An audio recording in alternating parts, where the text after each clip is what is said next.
মিছিল ফিরে এসে জানতে পারে কমলিনী আর নতুন কাকুর বিয়ের ব্যাপারে। আর বিয়ে হয়েছে জানতে পেরে মিছিল খুব খুশি হয়ে যায়। হ্যাঁ বন্ধুরা, এমনটাই দেখা যাবে। বিস্তারিত জানতে ভিডিওটিতে লাইক দিয়ে চ্যানেলটি সাবস্ক্রাইব করে দেখতে থাক পূর্বে দেখা যাবে করছি না বলে অয়নদীপ নানান কথা বলতে থাকে। ছলে বলে কৌশলে যাতে অয়নদীপ কুর্চিকে সাথে করে নিয়ে যেতে পারে। আর তারপর দেখা যায় কুর্চি সবশেষে রাজি হয়ে যায়। আর তখন কুর্চি বলে, আচ্ছা বাবা ঠিক আছে, আমি রেডি হয়ে আসছি। এই বলে কুর্চি রেডি হতে যায়। আর এদিকে তো অয়নদীপ আর ডাবলু খুব খুশি হয়ে যায়। দুজন দুজনকে জড়িয়ে ধরে আর বলে যে আমাদের আমাদের মিশন সাকসেসফুল। আর বলে যে খুশি হয়েছি, আমি তোর মা যে যাবে, আমি খুব খুশি হয়েছি ডাবলু। আর তখন বলে, বাবা আমিও খুব খুশি হয়েছি, তোমাকে বলে বোঝাতে পারবো না। আর তারপর দেখা যাবে কুর্চি খুব সুন্দর একটা শাড়ি কিনে এনেছে, সেটাই পরে আসে। আর তখন কুর্চিকে সেই শাড়িটা পরে খুব সুন্দর লাগছে। এটা দেখে অয়নদীপ তো খুব খুশি হয়ে যায়। অয়নদীপ তো চোখ ফেরাতেই পারে না। অয়নদীপ চুপ করে তাকিয়ে থাকে। কুর্চি তখন বলে, কি দেখছো? এরপর বলে, তোমাকে দেখছি। তখন বলে, দেখো এখানে সবাই আছে, আর তুমি এমন ভাবে তাকিয়ে আছো যেন আমাকে আর কখনো দেখোইনি। আর তখন বলে, না তোমাকে তো দেখিনি, আজকে তোমাকে নতুন রূপে দেখছি। তখন এই কথা শুনে করছি লজ্জা পেয়ে যায়।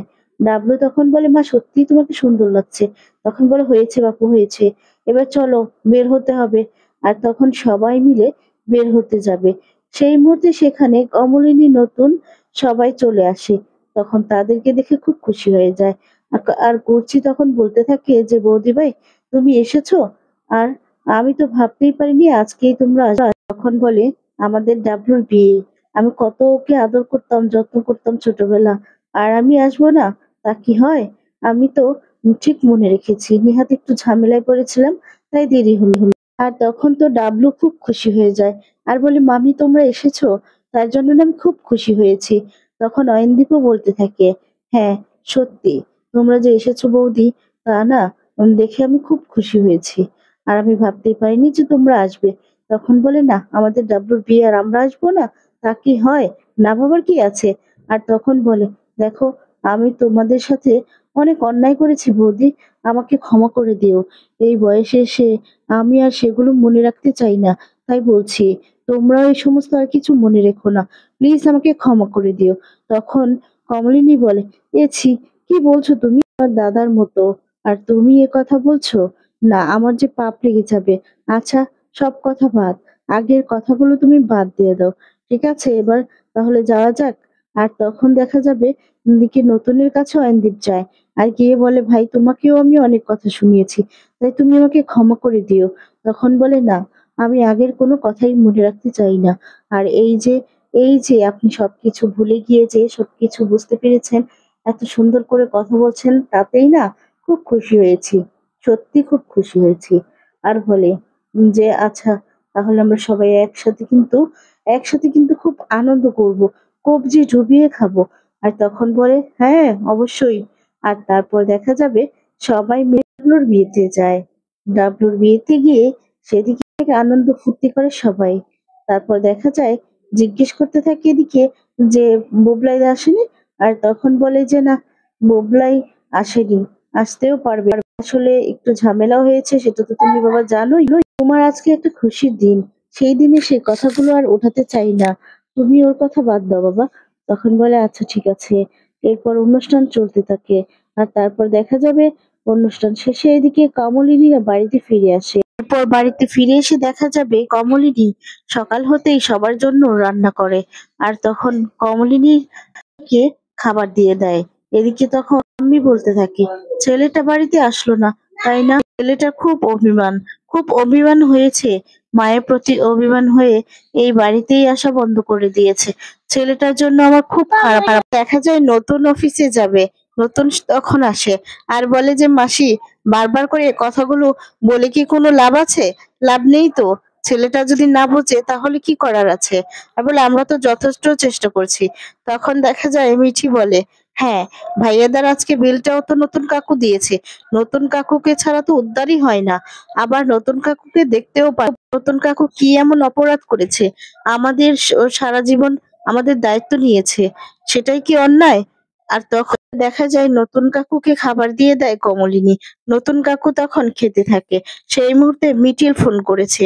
মিঠিল ফোন করে তখন বলে, "নতুন কাকা, এত বড় একটা খবর তুমি আমাকে দাওনি।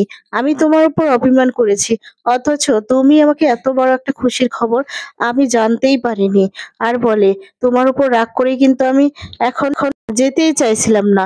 এখন যখন জানতে পারি যে তুমি তুমি কাকিমাকে বিয়ে করেছো, এখন না সত্যি আমার খুব শান্তি লাগছে, খুব ভালো লাগছে। আমি না দেশে ফিরে যাব। আমি এখানকার কাজ সেরেই যত তাড়াতাড়ি সম্ভব আমি বাড়িতে চলে যাব। তোমাদের কাছে যাব।" আর তখন নতুন কাকু বলে, "তোকে আমি বারবার করে অনেকটাই বারবার করে অনেক কিছু বলার চেষ্টা করেছি। তুই কি আমার কোনো কথাই শুনতে চেয়েছিস বলতো? তুই তো আমার কোনো কথাই শুনতে চাসনি। আমি তো অনেকবার বলেছিলাম, মিঠিল মা, তোর সাথে আমার কিছু কথা আছে। কিন্তু তুই তো আমার কোনো কথাই শুনিসনি। তাহলে আমার কি দোষ বল? আমার কি দোষ? আমি তো এই কথাটাই বলতে চাইছিলাম। কিন্তু কোনো কথাই তুই শুনিসনি।" আর তখন মিঠিল বলে, "আমি ছোট দাদুকে ফোন করেছিলাম। ছোট দাদুর কাছ থেকেই এই এত সুন্দর একটা সংবাদ শুনলাম। দেখা যায় নতুন বলে, তা তুই কবে আসছিস?" এরপর বলে, "আমি কাল সকালেই চলে আসবো।" আর তখন বলে, "আমি এসে কিন্তু তোমাদের কাছে যাব। আমি কিন্তু তোমাদের কাছ থেকে কিছু পাওনা আছি। বুঝতে পেরেছো? তোমাদের এত খুশি সংবাদ কিছু তো দিতে হবে নাকি?" আর তখন বলে, "আচ্ছা, তুই যা চাবি তুই তাই পাবি। তুই আয় তো।" আর তারপর দেখা যায় এদিকে বাবিল তখন বলে, "কাল তো মিছিল আমাকেও ফোন করে না।"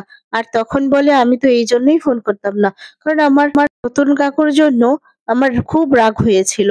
তাই আমি চাইছিলাম না যে এগুলো মনে করি। আমি ভুলে, ভুলেই থাকতে চেয়েছিলাম।" আর তখন বলে, "এবার তো শুনেছিস? এবার কবে আসছিস?" তখন বলে, "কালই আসবো।" তারপরে দেখা যাবে বেতন কাজে চলে যায়। পরের দিন সকাল হতেই মিঠিল চলে আসে। মিঠিল এসেই তো তখন কমলিনীর কাছে যায়। কমলিনীকে বলে যে, "কাকিমা, তুমি অন্তত আমাকে এই কথাটা জানাতে পারতে। আমি তো নতুন কাকুর উপর খুব রেগেছিলাম। আর সেই রাগটা তো তোমার ভাঙানোর দায়িত্ব ছিল। তুমি তো একদমই ভুলে গেছো। আর তার মধ্যেই নাকি অনেক কিছু ঘটেছে। আর বুবলাইদা নাকি অনেক কিছু ঘটিয়ে ফেলেছে। আচ্ছা কাকিমা, তোমরা কেন তার পিছে তারপরও দৌড়াদৌড়ি করো বলো তো? শুনলাম তো বিলটাও নাকি তোমরা দিয়েছো। এত বড় একটা কাণ্ড করেছে। আর সেগুলো তোমাদের ফাঁসানোর জন্যই করেছে। তারপরও তোমরা এত কিছু কেন করছো?" তখন বলে মিঠিল, "মা, আমাদের তো দায়িত্ব কর্তব্য আছে মা। তাই আমাদের সেই দায়িত্ব থেকেই আমরা এই কাজগুলো করি।" আর তখন এদিকে বাবির বলে, "তুই ফিরে এসেছিস। আচ্ছা, আমরা একটা পার্টি দেই তাহলে বড় করে?" বলে, "তোমার কি আর কোনো কাজ নেই?" আর তারপর দেখা যায় সবাই মিলে এটা নিয়ে খুব আনন্দ করতে থাকে। একে ঠাম্মি একটুও খুশি হয় না। বেজার হয়ে বুবলাইয়ের কথাগুলোই ভাবতে থাকে।